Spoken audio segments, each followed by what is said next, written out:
recent movie posters. This is just a fraction of the thousands of movies that we've shot at Universal over the years. And if you take a look at the top, you can see the evolution of the Universal Globe logo. In fact, I have a scene from an old-fashioned black and white Universal movie. Let's see if you can guess what film it appeared in.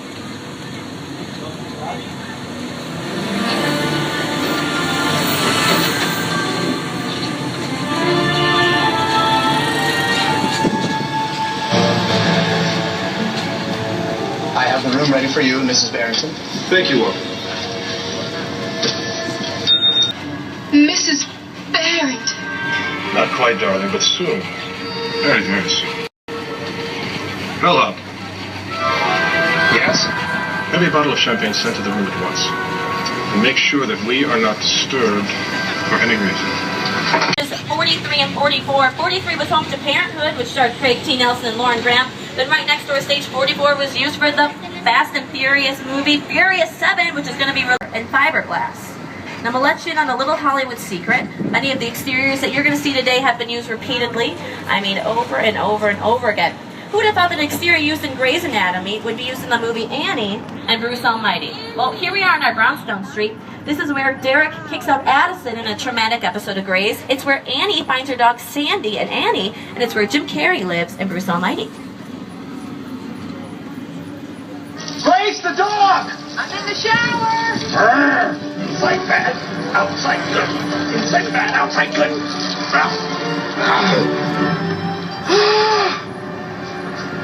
Oh, you're done now. Great.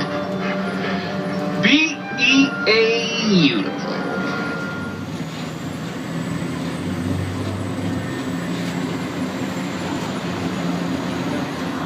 We are now passing here on our left our courthouse square. You guys will probably recognize it as Hill Valley from Back to the Future, starring Michael Fox and Christopher Lloyd.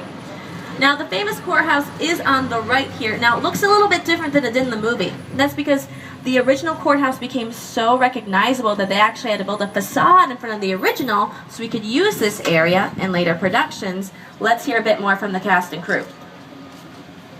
It was actually the back lot, the courthouse square, that inspired the entire climax to Back to the Future. I had scenes up in the clock tower on that ledge. Here on the Universal lot.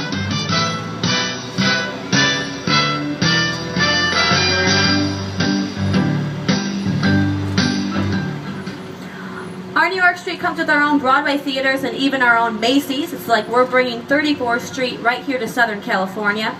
Now, if you take a look at the buildings, they are over 50 feet tall. This gives the illusion on camera that they're actually as tall as the real buildings in a big city. Also, in constructing these sets, they use this technique called forced perspective, which means the farther away something is, the smaller it appears. So as they built each... Through Skull Island is where the camera's from. This ring represents where the screen is 10 meters away. We're really creating about 50 minutes of a feature film. That amount of visual information, that number of pixels, and presenting them to the audience, it's a hell of a ride.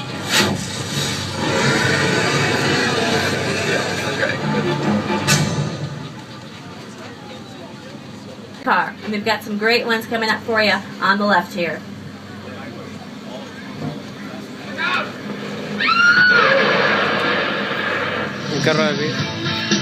We got the kid car from the 2008 Knight Rider movie. The Magnum PI Ferrari. That's not a real Ferrari. It's a Volkswagen engine with a Ferrari shell on top.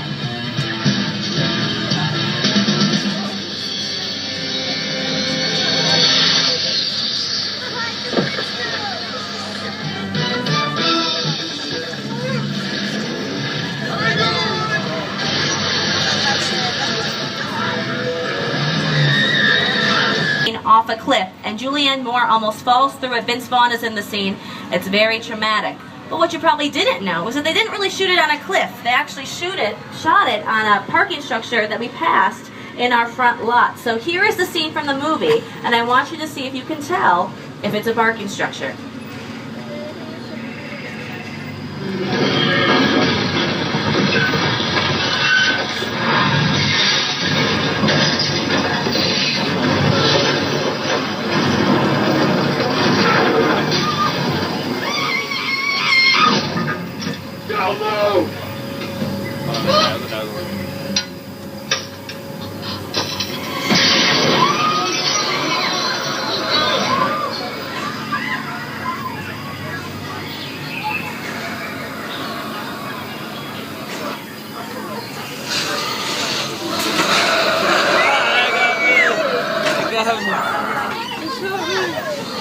I see some of you got to see our dinosaurs up close. Those are the Spitosauruses. Yes, very, very scientific term for them. Spits of love, folks. Spits of love. Now here's a look at what's going on in your neck of the woods. Uh-oh, looks like we have a flash flood warning. But it looks sunny to me. I wouldn't worry about it, folks.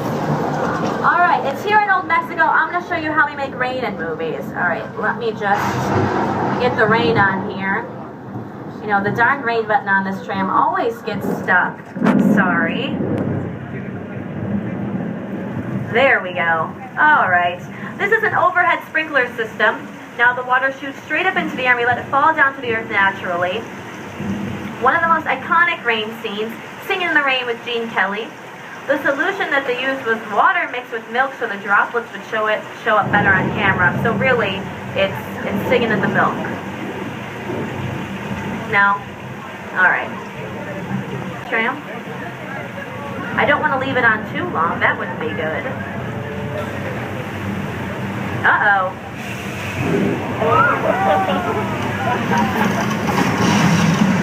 Whoa. Folks, I'm sorry about that. Leaving the rain on too long.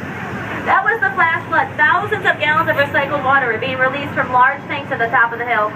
Now the water comes down the hill underneath the bridge and is recycled back up. This is great for when we're doing movies. It doesn't take too long to set up for the next shot. On your left-hand side, everyone, this is our 6 Points, Texas. Many of your favorite Western stars had moseyed down these streets at one point or another. Since we're here, let's watch an old-fashioned duel that was shot at 6 Points.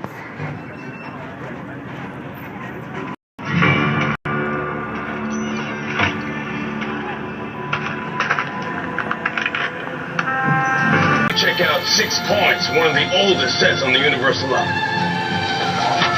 I hear this is where John Wayne and Jimmy Stewart shot a few of their westerns. That's right. That's where I aim to shoot you. Looks like we got ourselves a Mexican standoff. Lucky shot. Now what say you mount up and get...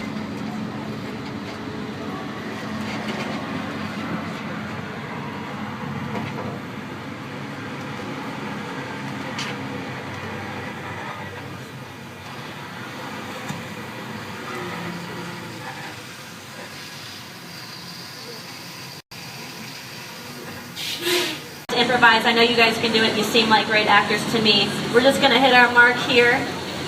Okay, great. The cameras are rolling. The sun is speeding. The director has called action. Good luck.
The big one.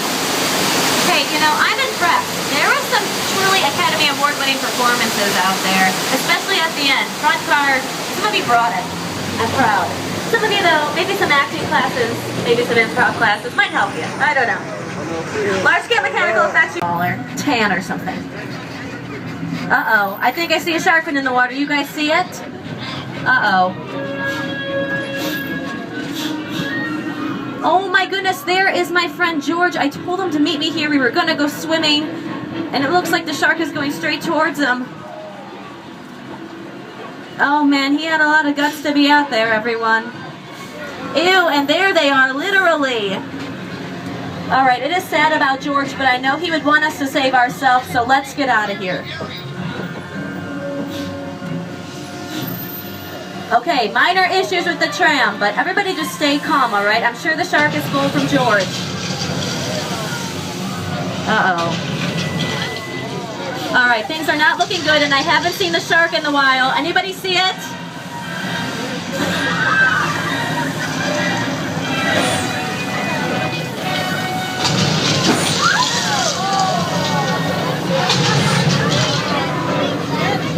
Well, my goodness, so much for a relaxing day at the beach. We had fire and sharks. Now, I know it's... Because the logistics were challenging, we had 11 stages occupied at one time on the Universal lot. One of them was just for putting ooze into their makeup every day. So I felt like it was one of those extravaganzas from the 30s or 40s. Sets that were inspired by Dr. Seuss, brought to life, made functional enough that, you know, we could shoot on them, actors could climb on them, people could do flips off them. It makes me so proud that it's become this kind of evergreen, and that every Christmas it rolls around and it means something to a lot of kids. So it's kind of weird that the Who's decided to live here, because they decided to live right next door to a Psycho. This is the famous Bates Motel from Alfred Hitchcock's Psycho, and I think I just saw Norman Bates. And I think he is holding a dead body. This is... Hey, Norman, you know, buddy, we didn't see anything. We're just going to head out of here. Don't worry about us. All right, he has a knife, Justin. We better keep it moving. Keep it moving.